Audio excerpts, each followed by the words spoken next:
voilà, c'était le frère Mike Kalambaye. Hein, je l'ai dit, c'était le frère Mike Kalambaye. Quand moi je suis converti,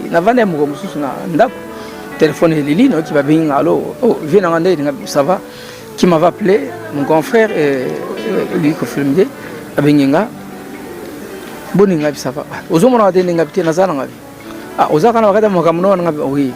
Attention à enregistrer, si le long depuis on a le bango avec certitude parce qu'on a besoin de ok, voilà. Voilà. Non, on a besoin de ce côté. À moins que Mouton va le contraire. Peut-être qu'à partir d'Ango, Agoluka a changé. Nago ça a été pour nous qu'on a conscience celle m'a non je le dis parce que à ça m'a bien makasi ça lenga m'a bien. Na utaki na lifelo na moto na ngana kufa. Na ngako ta lifelo nzamba bimisinga. Na ba benginga ko fa bengal bina ngabi nende ozomo na tendeni ngabite na zali. O teme o sadi ngabite na bongisa ba mama na bongisa prédication. Ah mais les gars nandako ngabite na oleka na ozata na oleka. Parce qu'il reste un frère. Vous voyez mais ils ont été. Ma petite nous va jouer. Ma nous va jouer. Ils ont pas dans l'autre. On peut préparer. Toi qu'on a petit non, tu préparer un grand hôtel. On peut un grand hôtel est bien. Avec petit non. Mais non. On peut préparer habiller Mike Kalambaye. On vous a. Mais on a parlé chez vous. On peut faire place au Yaro Bossani. Oh mais il y a pas un grand hôtel. On a vu la minute toute. Bani ba ya yon go yati. Bani ba ya yon go yati. Alu ngani ni? Bon, na pesa yo pesa tambote. J'ai pesi nga Mike Kalambaye na téléphone. Neng ma kambe na. Allô, bonjour vieux. Maman na biso, j'étais choqué. J'étais choqué. Tuna Mike Kalambaye na robane 2 minutes na bana kaka. Na bane yo. Nzamba pambola o pona nga na finga ye. Et je te dis vrai, je te dis, il y a là qui m'a dit, attends, laisse-moi dire les sentiments qui m'avaient animé dans un moment. N'habite dans la finga nini, dans la qualifiée nini, parce que dans mon qui n'a outi kuna, mais je vois mutu ngana zumo na ka modèle, tu vois, bien qu'azale qui n'a nambula, mais parce que ta bandi musalanza mavanga. Mais tant que nous baba tonga bana ko sepela ne ba sala na moni ngoma mangengenge na mona bonzambe baleti pempe ça me faisait du bien ça ba clip parce que clip qui toko avec attends mais maintenant voir quelqu'un comme ça me dit que non il est là en train de préparer les concerts et ben nzambe ba okende mais ça c'est faire adorer les enfants de Dieu Satan. Non, et l'église d'abord elle est spirituelle. Donc Nzambe a suscité mutumoko, a pesa mutumo mayel, a banda yemo na faible commencement, ba comme 10, ba comme 20, ba comme 10, ba comme 2000 et puis mission Nzambe et kokisami. La mission de Dieu, c'est pas que batba luka nomination, ba luka ba voter bango, ba luka élection non. La mission de Dieu na yebi bana Bible banda. Na kotanglo banda na ba Moïse, na kena ba Josué, na kena ba Caleb, na kena bana. Ce sont des gens qui Nzamba bana ko pona na ye. Même pour son église, Pierre, c'est surtout Pierre que je bâtirai mon église. C'est Jésus qui a choisi. Jusqu'à ce rester l'enseignement. Pour l'église, c'est Jésus qui choisit. Amen. Pasteur, tout le monde Sima, na saka no émission. Pour l'église de Dieu, c'est Jésus qui fait les choix. C'est Jésus qui nomme. Comme il a dit à Pierre, c'est surtout à Pierre que je bâtirai mon église. C'est comme à Pierre. Mes enseignants doivent comprendre que les choses de Dieu sont des choses spirituelles. Nzamba que Satan a bundisango makasi. Alors ce que on a marqué na bino. Na ba calquer na bino. Boko beta makose Satan ko beta bino bozana makasi yako se défendre te. Ce qui Yesu mutatie mutu lui-même il est là dans sa volonté parfaite. Ata mutu atungisi, ata bat bakoti bakisi, ata Satan a yende nini. Et qu'on bouge parce que lui-même il est dans sa volonté et personne ne peut combattre la volonté de Dieu. Et voilà, pasteur Christian, tout ce qu'il a fait, dans une émission la fois passée, on dévoile un peu moins la vérité, malheureusement, tout qui m'a rassimé yangonga to kataka, to ebi au dépeuplage kawana. kasi opesaka témoignage non akoya na camp ya peuple de Dieu ezalaka na moko parmi bato banda kozwa modèle oka banda ko kende pande ko kofi abenga apasa yo mutu wana eranda yo dessus des fois ça la passe lingaka kuto koma na point ozonga na mokilo ko revoir les sous eloko na peuple de Dieu bayoka. Non mais c'est ça, ils ont un comportement dans base. L'autre fois là, c'était le frère Mike Kalambay. Je l'ai dit, est-ce sur la ninga c'était le frère Mike Kalambay. Quand moi je suis converti, téléphone de Lili qui va venir, allô, oh, viens en André, ça va, qui m'avait appelé, mon grand frère, lui qui filmé, avec Ninga, bon Ninga, ça va. Aux hommes on a des Ninga, ah, aux hommes on a regardé mon caméra, oui, attention à enregistrer encore, s'il est là, depuis on a le bango avec certitude parce qu'on a besoin de Yoka. Ok, voilà. Voilà. Non, on a besoin de ce côté. À moins que mon temps va le contraire.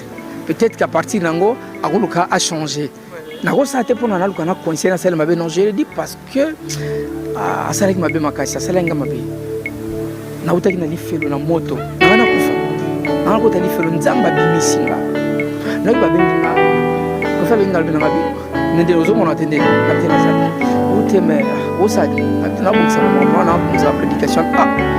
Mais les gars nanda ko ngabité na oleka na ozata na oleka. Parce qu'il reste un frère. Vous voyez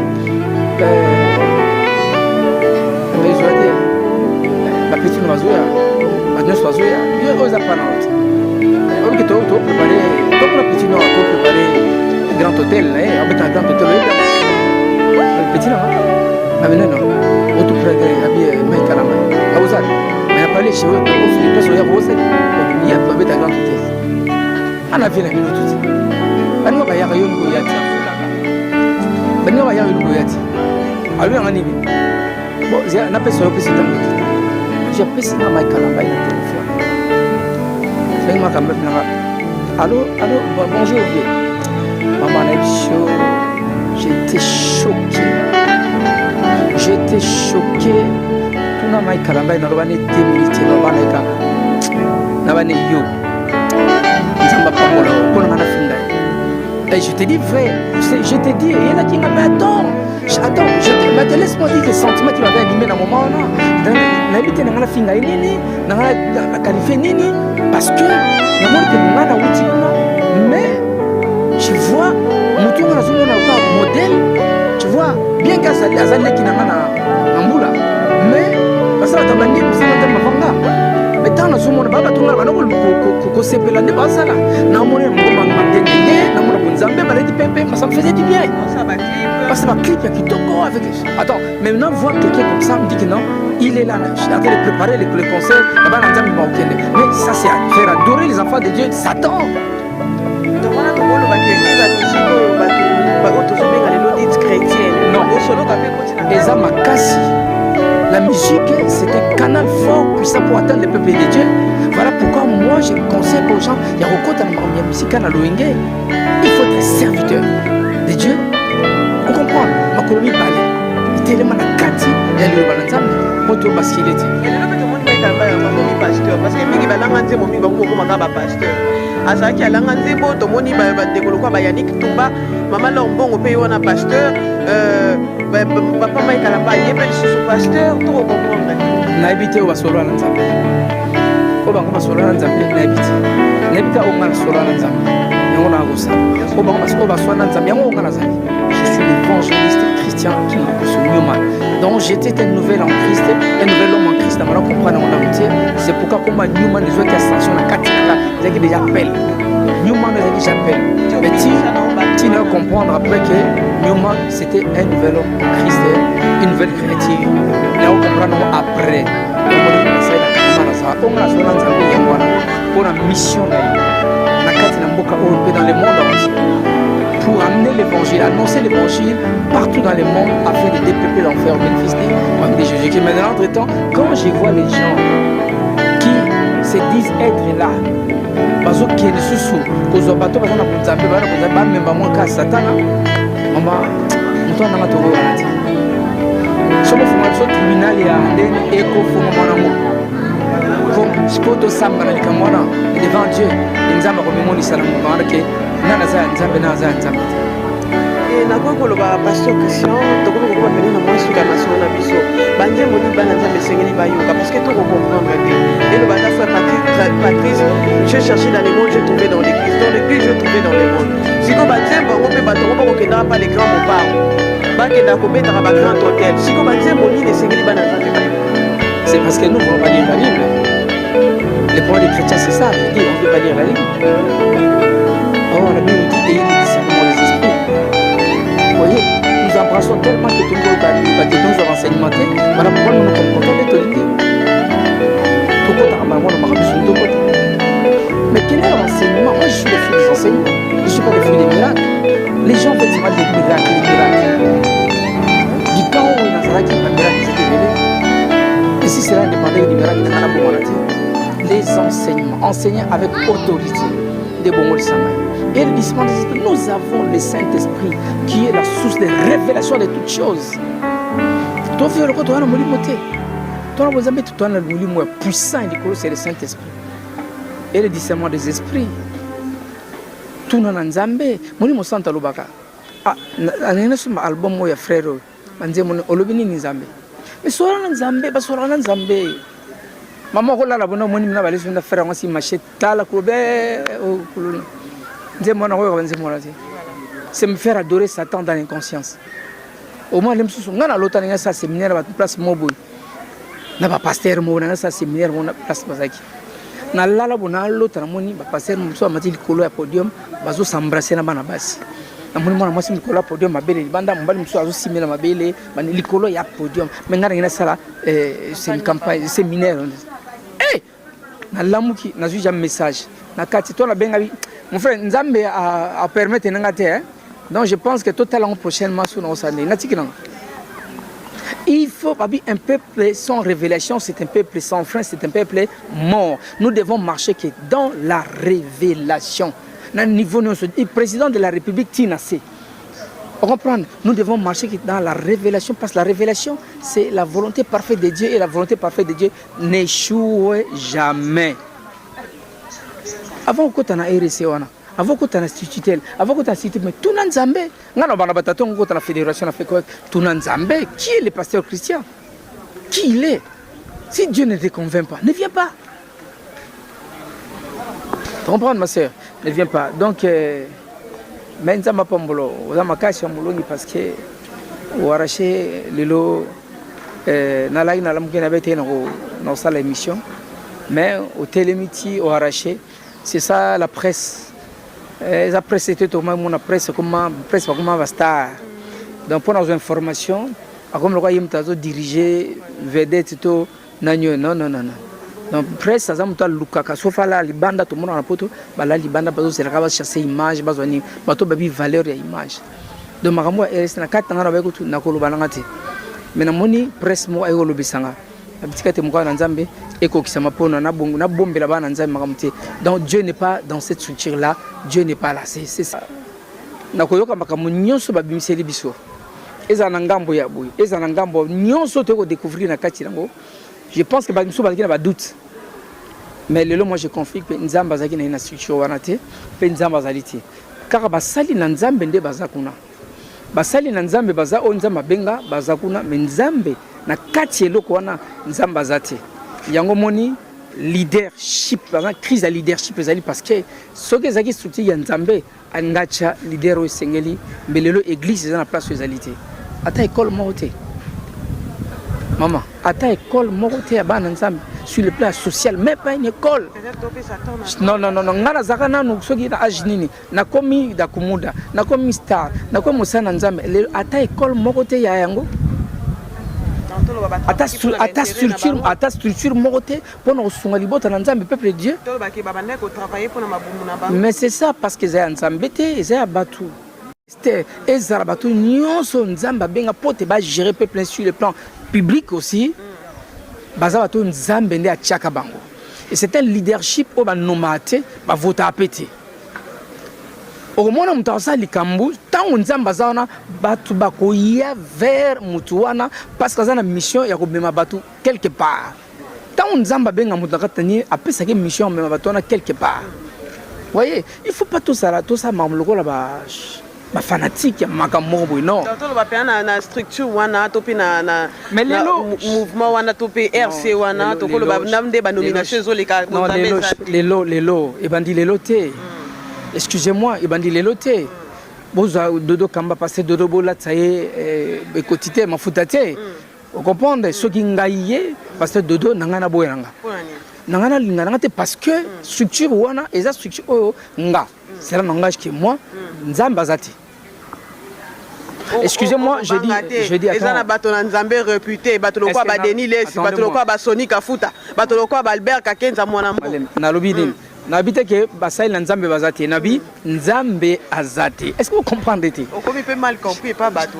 Depuis on comme donneur de leçons. Non, j'ai dit, moi je suis venu pour la gloire du Seigneur. Je suis un adorateur. Tout ce que je ferai, tout ce que je dois faire ne peut rendre gloire qu'à Dieu. D'abord, c'est la gloire de Dieu et le reste après. Vous voyez? Alors, Nabi que Nzambe Azaliti.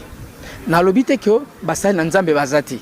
Nalobi nzambe azalité do basali na nzambe onza mabenga bazana bapel nzamba benga nzamba pesa ba mission ba ko sangana na kati ya instruction mo nzamba azati. Est-ce que vous comprenez ngai? Donc nzambe azati parce que souka nango nzamba eko lakisa. Vous savez Dieu il est lent en colère, riche en bonté et quand le temps de Dieu arrive vous verrez ba makamo vous comprendre aujourd'hui des grands que j'appelle des grands, c'est-à-dire sont des grandes personnes, ce sont des grandes personnalités. Vous voyez, c'est livré en spectacle, en pleine télévision, comme ça, pour des banalités. Comprenez que c'est Dieu qui vous livre le spectacle. Voilà. Parce que là, vous arrivez... Mais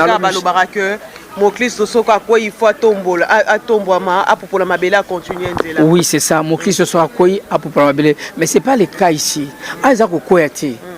Vous êtes en train de voir les gens, Basali censé, il y a qu'on ramène l'incident éternel au pays, l'incident éternel à l'autorité politico-administrative, l'incident éternel au peuple de Dieu. Maintenant, ils sont là pour des intérêts égoïstes. C'est pas Dieu.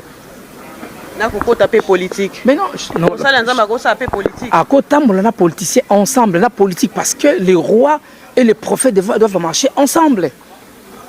Parce que le prophète va ramener l'incident de l'Éternel au roi. Quand le roi ça ne va pas, il doit consulter le prophète de Dieu pour dire mais qu'est-ce qui se passe? Demander un peu à Dieu, consulter Dieu. Voilà, je suis bloqué à tel endroit, je ne sais pas qui me donne sa volonté. Parce que le pouvoir vient le dire. Na régime lelo yo mutu moko musala nzambe moko azaki na régime ya ndeko Kabila leki et puis na régime ya président Félix a bongoli lisusu a komi susu ko lukala ta casquette ya régime ko ya boko sala soni pasteur. Non, c'est pour dire que attendez, côté beaucoup sala soni bako sala soni to ako sala soni. Les pasteurs ici au Congo, on est à plus de 50 000 pasteurs. Statistiques aussi seulement dans la fédération africaine. Mais jusque-là, il n'y a que quelques trentaines de pasteurs stars, vedettes. Des pasteurs d'Akumuda, des pasteurs Ouerasson, des pasteurs JB, des pasteurs là. Oui, non, parce que Dakumuda était dans le monde. Parce que quand vous fonctionnez comme dans le monde, voyez, moi je t'appelle pasteur Dakumuda. Si Dakumuda s'est converti en Christ, il est aujourd'hui le frère Christian Dakumuda. Donc, il doit refléter Jésus-Christ. Je suis frère d'abord. Pasteur, c'est un appel. Le pasteur, c'est un appel. Tu vois, c'est un appel irrévocable. Mais seulement, je suis frère. Pour devenir frère, maman, il a passé. Pour mon frère, frère en Christ. Elle a dit que autant la Christ, on s'est détourné du chemin, du mauvais chemin pour suivre Jésus-Christ. Et c'est comme ça. Pasteur, je suis un pasteur à cause de ce bateau. Mais vous avez frère. Vous avez frère. Otiki Marambonga Zaginango. Otiki vieux na ginango, otiki bombengo na ginango, otiki gloire na ginango, obinga bongwani, na tiki mabe, na tamulani. Alors, yango na ngana lobana iloko na ngina lobana s'il vous plaît, na s'expliquer. On peut expliquer na yo. Pour le otiki nyonso, otiki makambo bande ko tambo otiki ba gloire nyonso. Kasi na mekaki un peu ko nonga moi muki balobi que pasteur Christian atika ka makamna solo kate na sesa tanga ko nzambe masala. Babi okomo sala ba miracle okomo sala makambo kaka na se ya bagege na bino. Non, miracle ngala sala miracle était Jésus mta sala miracle. Yesu asala la ndi nzoto nanga parce que na disponibiliser corps nanga pour que a utiliser le rôle instrument. Ngala sala ba miracle était. C'est Christ qui fait des miracles par moi. Ce n'est pas moi. Moi, le bon qu'on a c'est Jésus-Christ. Pasteur, parce que ça un peu trop.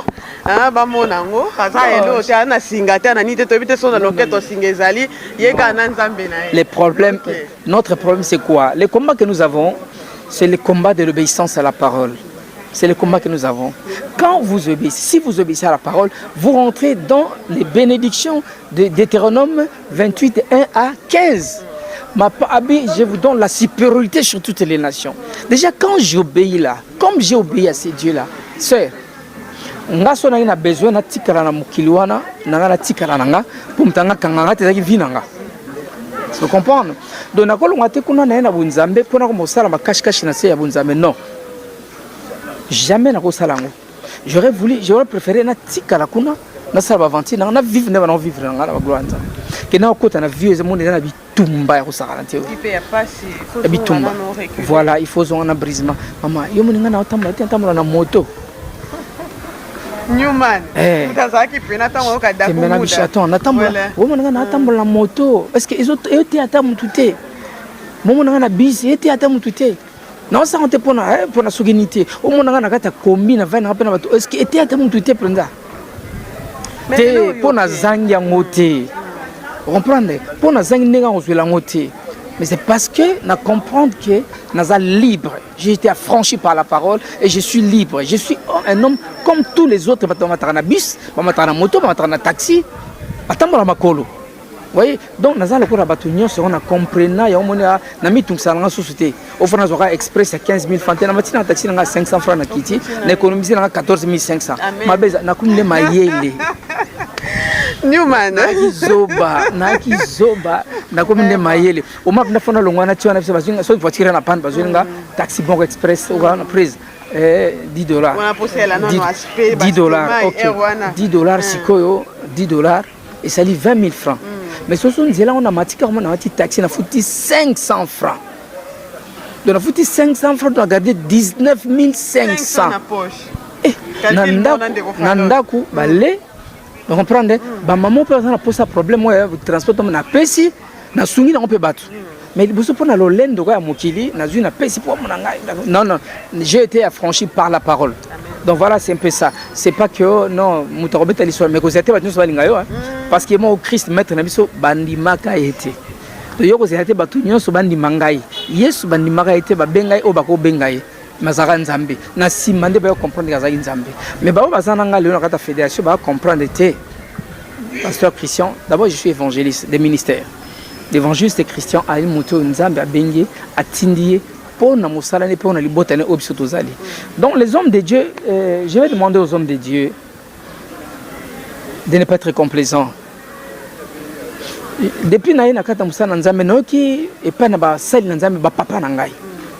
On a tout le monde se plaignait par rapport à la structure. Tout le monde se plaignait. Non, voilà ceci, voilà cela. Mais il y a RSC. Maintenant, on se plaindre toujours. Mais attends, il ne faut pas tout rester dans les camots, tout le monde que ça ne va pas. Et papa est belé, ils sont là, ils passent à la mission. Les pasteurs, ils pasteur, ministère,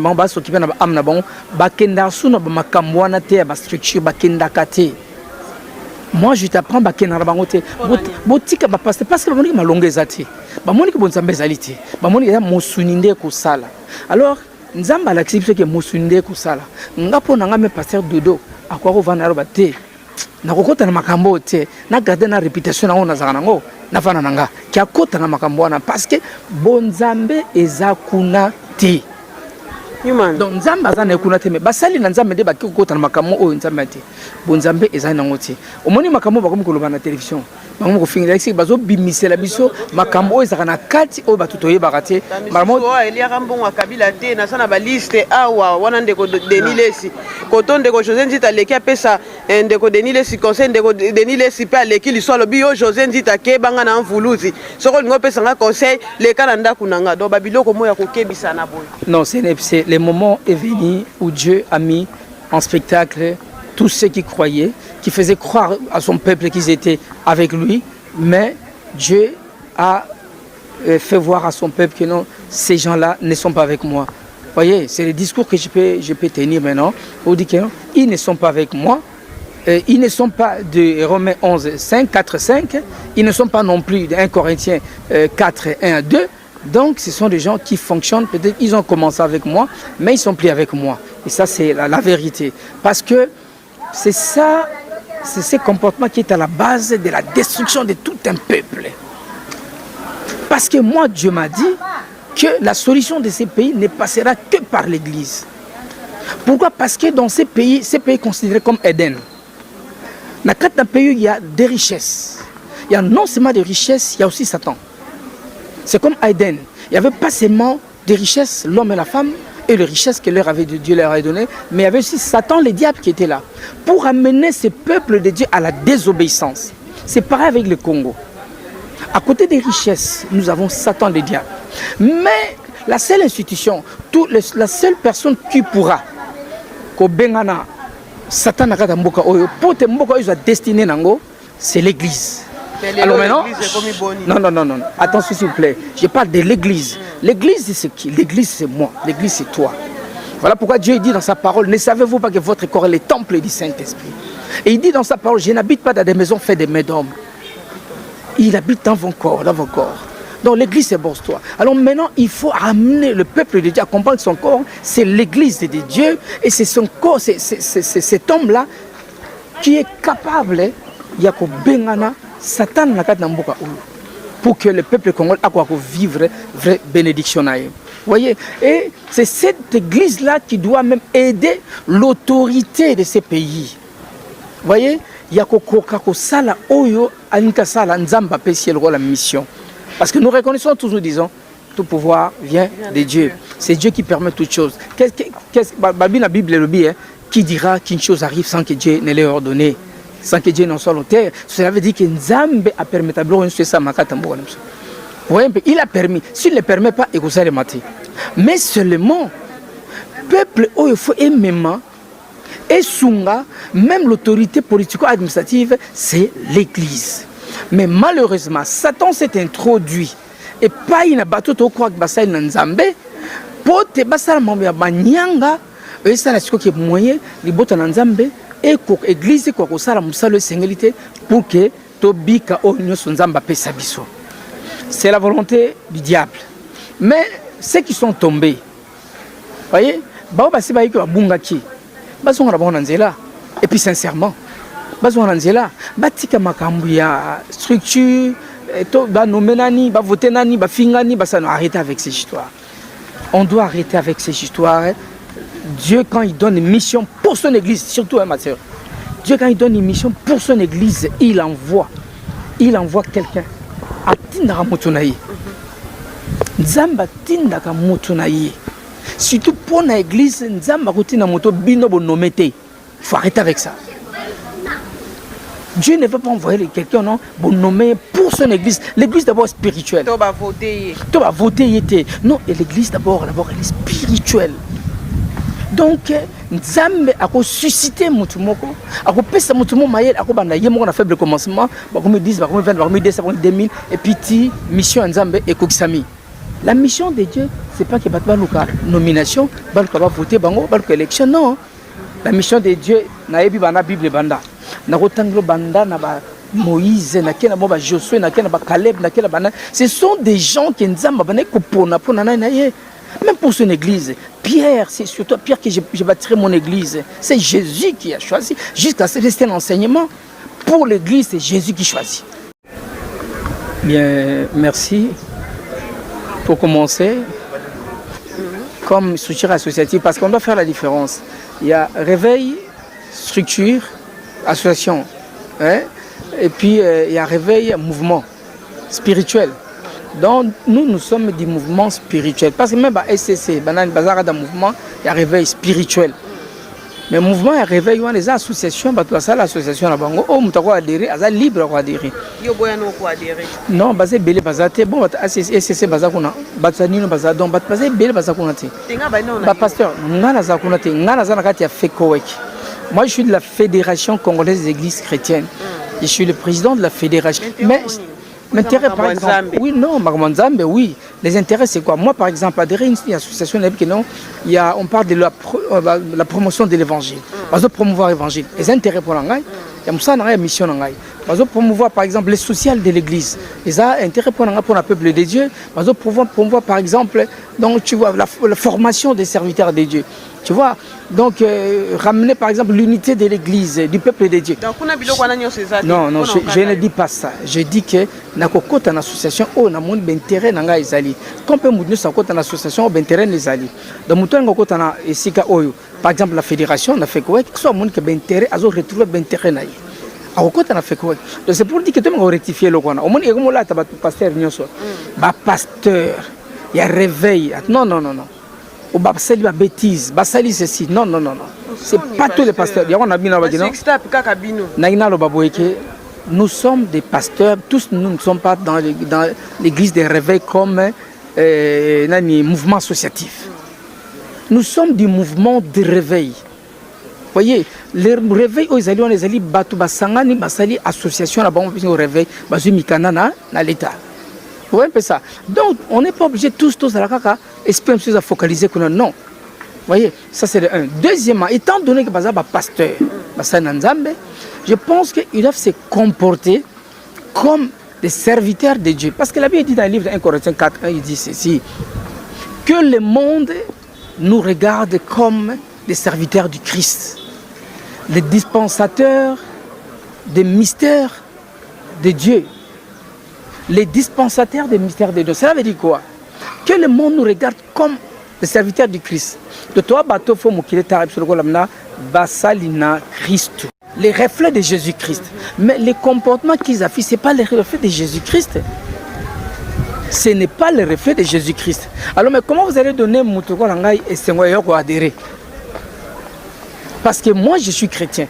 Je voudrais adhérer que dans le monde que non, il y a le reflet de Jésus-Christ. Moi, côté Moussou tribalisme, côté Koto Yomo Mboka Sonika Futa, recommande l'évangéliste à répondre Albert Kakenza à l'objet que jamais Moussoï la Kokonza Moulouba. Donc, na kategori ya lingomba na Nzambe, tribalisme peut comme Kota, pasteur. Bon, ma soeur, tous ces discours-là, je pense qu'en tant que serviteur de Dieu, en tant que président d'une grande structure qui est la fédération, déjà la nomenclature indique la fédération qui est là pour l'unité de l'Église, je pense que quand vous voyez des choses comme ça, sachez que Dieu n'est pas dans ça. Dieu n'est pas dans ces choses-là. Attention, on doit arrêter de distraire le peuple de Dieu parce qu'on ne sait pas, Christ va arriver. Il arrivera quand on y habite. Voilà pourquoi on doit préparer le peuple de Dieu, bien que bazala bien na sena moi mais to penser na salut na bango parce que to distraire bango au moins na lobby et commis makamususu. Donc moi je dis que Dieu n'est pas dans ces choses. Déjà je vous dis une chose, une autre encore, ba mission ya Nzambe ba onyo c'est ça la mission ya Nzambe. Nzambe achaka mutu na surtout na makamabo Nzambe. Dieu choisit, fait le choix lui-même. Et ce n'est pas que tu nommer, tu voter. Non, non, non. Pasteur Dodo Kamba. Excusez-moi. Je vais dire non. Moi, je ne sais pas comment il travaille. Je ne sais pas les compétences. Je ne sais pas, je ne peux pas juger ma compétence. Moi, je parle de structure des affaires de Dieu, la gestion des affaires de Dieu. Partant de Moïse, Josué, David, Mardoché, Esther, tout le monde gérer le peuple sur le plan public aussi. Et c'est un leadership qui a nommé voter à péter. Au moment où on a likambu, tant on zambazana batu bakoya vers mutuana parce que ça mission ya kobema batu quelque part. Tant on zamba benga mutakatani après ça mission mema batona quelque part. Vous voyez, il faut pas tout ça mamloko là ba fanatique ya makambo non. Tant ba pena na structure wana topi na mais mouvement wana topi RC wana tokolo ba namde ba nomination zo les lelo et bandi lelo té. Excusez-moi, il m'a dit les lotés. Dodo Kamba passé Dodo Bola tsaye bekotité mafutate. Vous comprenez ce qui ngaïe parce que Dodo nangana boyanga. nangana linga te parce que structure wana eza structure oyo nga c'est la langage que moi nzamba zati. Excusez-moi, je dis attends. Eza na bato na nzambe réputé, bato lokwa ba Denis Lesi, bato lokwa ba Sonic Afuta.